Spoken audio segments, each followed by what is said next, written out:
c'est là que l'on parle d'échelle. L'échelle, alors la définition de l'échelle, qu'est-ce que c'est que l'échelle?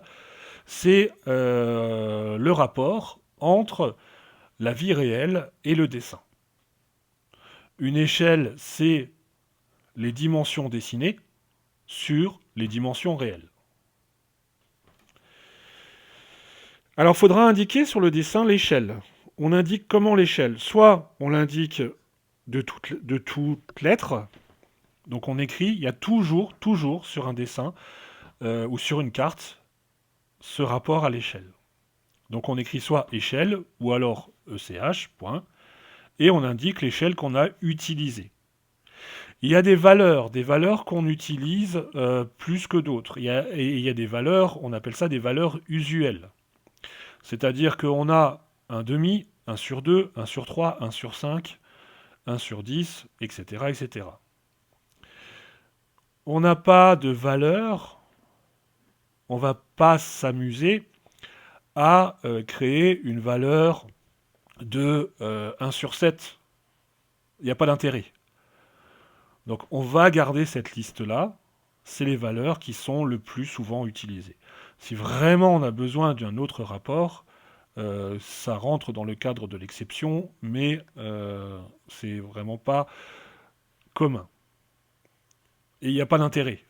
Si c'est trop grand, on prend du 1 sur 100. Si c'est trop petit, etc., on peut jouer avec les valeurs proposées. Donc on a des valeurs de réduction et on a des valeurs d'agrandissement. La réduction, l'échelle de réduction, elle sert à quoi? Elle sert à représenter sur une feuille, logiquement, un objet beaucoup plus grand. On a une maison. Une maison, sa façade va faire 6 mètres. On ne va pas faire une feuille de 6 mètres. On est d'accord. Donc on va la réduire pour qu'elle rentre dans notre feuille A4. Et du coup, on utilisera le même rapport pour toutes les droites, pour tous les éléments du dessin. On ne va pas, à un moment donné, dans le même dessin, avoir une échelle de 1 sur 50 et après 1 sur 100. On ne va pas faire les fenêtres réduites au demi et après faire la façade réduite au 20e. C'est pas cohérent, on est d'accord. L'échelle est la même sur tout le dessin. C'est logique, mais je vous le rappelle, l'échelle est la même pour tout le dessin. Donc, en échelle de réduction, c'est quoi? C'est, comme je vous ai donné l'exemple de la maison, c'est représenter une maison, faire des plans d'une maison qu'on veut représenter sur un papier, sur une feuille. Du coup, on a une échelle de réduction. L'échelle d'agrandissement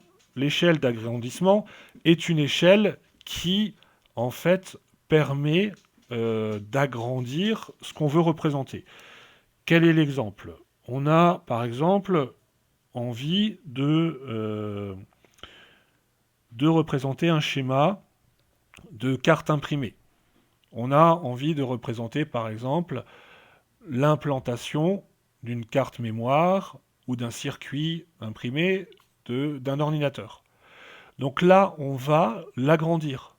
Ça va nous servir à voir plus en détail les emplacements et les connexions. Donc là, par confort, on va agrandir le circuit.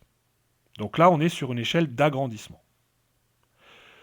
L'échelle 1.1, c'est l'échelle où il n'y a pas de réduction et il n'y a pas d'agrandissement. On appelle ça l'échelle 1.1, c'est l'échelle taille réelle. On le précise de temps en temps sur des dessins quand même, en disant échelle 1.1, ça veut dire que le dessin n'a pas été agrandi ou réduit. Et c'est une indication pour dire que, ben voilà, échelle 1.1, ce que je vous montre, c'est à taille réelle. Dans des schémas de biologie, par exemple, souvent on a échelle 1.1. C'est une représentation à l'échelle 1.1. Ça nous montre le schéma, mais sans taux de réduction ou d'agrandissement. Donc ça, les échelles, on va s'en servir. Mais en fait, je vais vous expliquer comment ça marche. Donc, la chose la plus importante déjà, c'est de convertir dans la même unité de mesure. Là, on l'a vu, pour n'importe quel calcul, on convertit toujours avec la même unité. On ne peut pas additionner des centimètres avec des millimètres divisés par des décamètres. On est d'accord. Le réflexe est de toute façon de convertir pour que l'addition ou la division se fasse avec la même unité. Ça, c'est la chose la plus importante. Donc, par exemple, si on prend une porte, elle fait 1,90 m de haut sur 80 cm de large. La première étape, on remarque qu'il y a deux unités. Il y a les mètres d'un côté, les centimètres. On a 1,90 m et 80 cm. Ces deux unités, pour qu'on parle de la même chose, on va les convertir. Donc, 1,90 m, ça nous fait soit 190 cm ou 1900 mm. 80 cm pour la largeur, c'est une donnée qu'on a déjà. Transformé en millimètres, ça nous fait 800. 800 mm. 80 cm, 800 mm. Donc on va choisir de travailler soit en centimètres, soit en millimètres. Mais là, on a les deux équivalences. Donc ma porte, elle fait 190 cm sur 80 cm. Ou elle fait 1900 mm sur 800 mm. Ça, c'est la taille de ma porte avec les mêmes unités.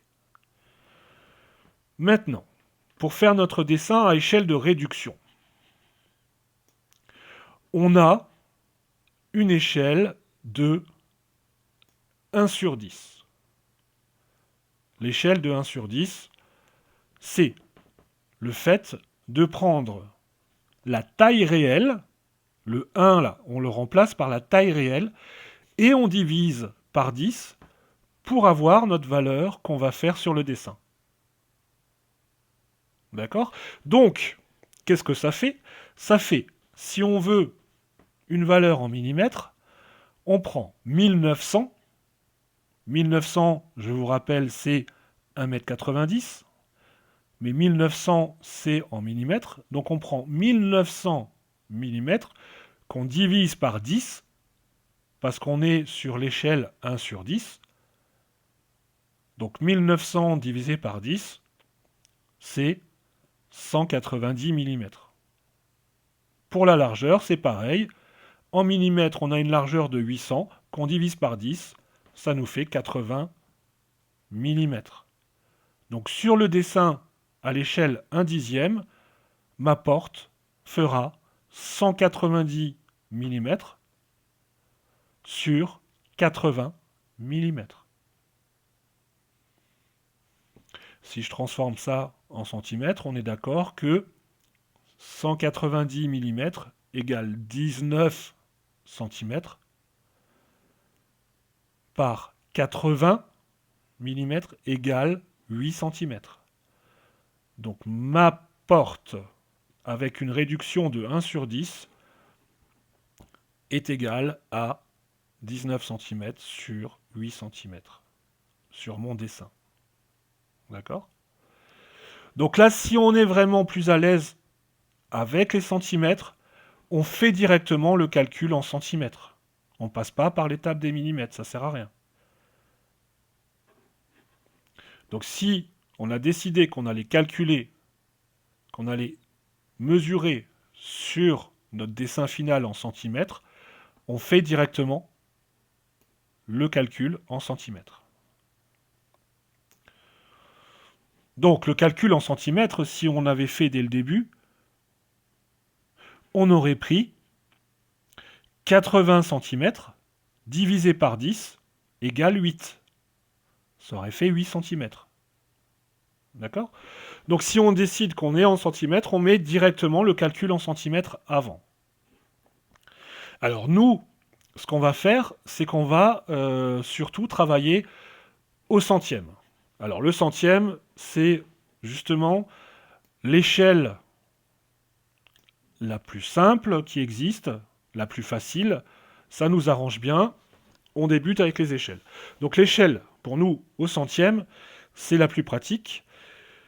Mais l'échelle au cinquantième ne m'intéresse pas trop pour nous. Pourquoi? Par exemple, si on a un mur qui fait 13 mètres, si notre maison, par exemple, fait 13 mètres de large, ce qui n'est pas grand-chose, parce que je vous rappelle qu'on est sur du plein pied, c'est-à-dire qu'on n'a pas d'étage. Donc toutes nos pièces sont sur un même étage. Donc la maison risque d'être quand même assez large. Donc là-dessus, euh, 13 mètres, c'est pas énorme comme distance. Mais si je suis à une échelle de 1 sur 50, 1 cinquantième, si je suis sur une échelle de 1 sur 50, 13 mètres sur mon dessin, ça fait quoi? Bah, ça fait 13 mètres que je transforme en centimètres, ça fait 1300 centimètres. 1300 que je divise par 50, ça fait 26. Donc sur mon dessin, 26 centimètres égale 13 mètres. 26 centimètres, quand on mesure 26 centimètres sur le dessin, sachant que à la largeur la plus importante qu'on peut avoir sur une feuille A4, c'est 29,7. 26, je suis très juste. Donc, une façade de 20 mètres, elle ne rentre pas. Donc c'est pour ça que l'échelle de 1,50 ne m'intéresse pas trop pour notre projet. L'échelle de 1 sur 100 m'intéresse mieux. Le dessin sera plus petit, certes, mais au moins on aura plus d'espace pour tout faire rentrer. Alors l'échelle de 1 sur 100, comment elle se présente? Par exemple, si on prend l'exemple de 2,50 m, 2,50 m, une largeur de 2,50 m dans le réel, on va directement le transformer en centimètres, parce qu'on travaille en centimètres, ok? On préfère travailler en centimètres. Donc ça nous fait 250. 250, je vous rappelle, on est sur une échelle de 1 sur 100. 250 divisé par 100, ça fait 2,5 centimètres. Donc 2,50 m égale 2,5 centimètres. Alors, l'avantage de l'échelle 1 sur 100, c'est de prendre le raccourci. Par exemple, si on prend 3 mètres, ça fait 3 centimètres. Si on prend 10 mètres, ça fait 10 centimètres. Si on prend 2 mètres, ça fait 2 centimètres. Ça, c'est l'avantage quand on est en centimètres et d'avoir l'échelle 1 sur 100, de prendre ce raccourci. Donc nous, on va garder cette échelle-là de 1 sur 100. Le tout, c'est de bien comprendre la démarche.